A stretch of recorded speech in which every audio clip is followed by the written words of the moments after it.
इस वीडियो में हम बात करेंगे छत्तीसगढ़ के मुख्यमंत्री रह चुके अजीत जोगी की। 1985, शहर इंदौर, वक्त था रात का। रेसिडेंसी एरिया स्थित कलेक्टर के बंगले में अचानक फोन बजता है।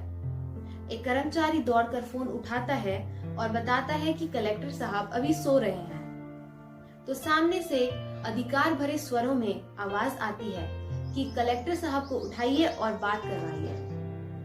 जिसके बाद कलेक्टर साहब को उठाया जाता है और जैसे ही फोन पर कलेक्टर साहब आगे से आवाज आती है, तुम्हारे पास 2.5 घंटे हैं, राजनीति में आना है या फिर कलेक्टर बन के ही रह जाना है। दिग्विजय सिंह लेने आएंगे, उन्हें अपना फैसला सुना देना।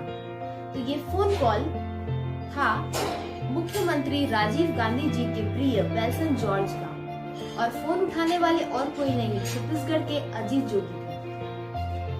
छत्तीसगढ़ के अजीत जोगी, जो कि उस वक्त नेता जोगी नहीं, कलेक्टर जोगी थे। लेकिन 2.5 घंटे के बाद जब दिग्विजय सिंह कलेक्टर आवास में आते हैं, तो ये कलेक्टर जोगी नेता जोगी बन चुके रहते हैं। ज्वाइन करने के कुछ ही दिनों बाद उन्हें all India committee for welfare of scheduled caste and scheduled tribes के मेंबर के तौर पर चुन लिया गया, जिसके कुछ महीनों बाद ही उन्हें राज्यसभा में भी बुलाया। 1993 में दिग्विजय सिंह के सीएम बनने का नंबर आया, लेकिन उस वक्त भी दावेदारी में थे अजीत जोगी। हालांकि ये आगे कुछ चला नहीं, लेकिन इस चक्कर में उन्होंने दिग्विजय सिंह जैसे अच्छे दोस्त को दुश्मन बना लिया था। तो ये दुश्मनी जरूर याद रखिएगा, क्योंकि इसका जिक्र आगे वीडियो में होने वाला है। जोगी कांग्रेस में राजीव गांधी जी की पसंद से आए।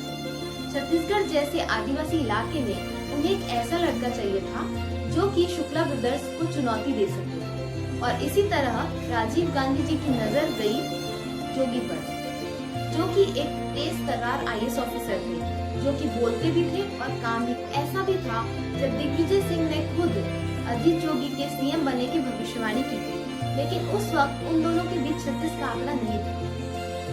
लेकिन अब जब हाई कमांड मुश्किल में आई, तो उन्होंने दिग्विजय सिंह को ही कहा कि आप आधिकारिक तौर पर अजीत जोगी का नाम सामने लाएं। साथ ही ये भी सुनिश्चित करें कि छत्तीसगढ़ कांग्रेस आधिकारिक दल में जोगी नेता बन के सामने आए। जब ये ऑर्डर सोनिया गांधी की तरफ से आया, तो दिग्विजय सिंह इनकार नहीं कर पाए और उन्होंने 31 अक्टूबर को सन 2000 को और उन्होंने जोगी के साथ अपनी दुश्मनी को मुलतवी किया।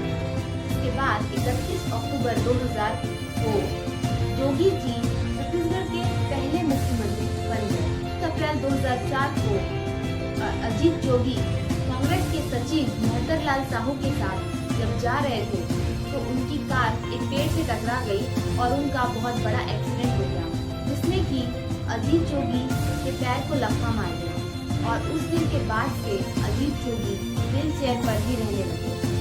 2015 के आखिर में एक ऑडियो टेप सामने आता है, जिसमें कि खरीद फरोख्त की बात की गई थी। ये आरोप लगता है कि इस ऑडियो टेप में अजीत जोगी, उनके बेटे अमित जोगी, साथ ही मुख्यमंत्री रमन सिंह के दामाद पुनीत गुप्ता की आवाज थी। इस ऑडियो टेप में मंथुराम गुप्ता, वीडियो में मंथुराम पवार के नाम वापस करने की बात कही गई। सामने आने के बाद 6 जनवरी को छत्तीसगढ़ प्रदेश कांग्रेस कमेटी ने अजीत जोगी के बेटे यानी अमित जोगी को कांग्रेस पार्टी से 6 साल के लिए बाहर निकाल दिया। साथ ही अजीत जोगी को भी कांग्रेस पार्टी से बाहर निकालने की सिफारिश की, और इस सिफारिश पर सोनिया गांधी कुछ फैसला लेती उसके पहले वर्ष 2016 में अजीत जोगी ने खुद ही कांग्रेस पार्टी से निकलने का फैसला लिया।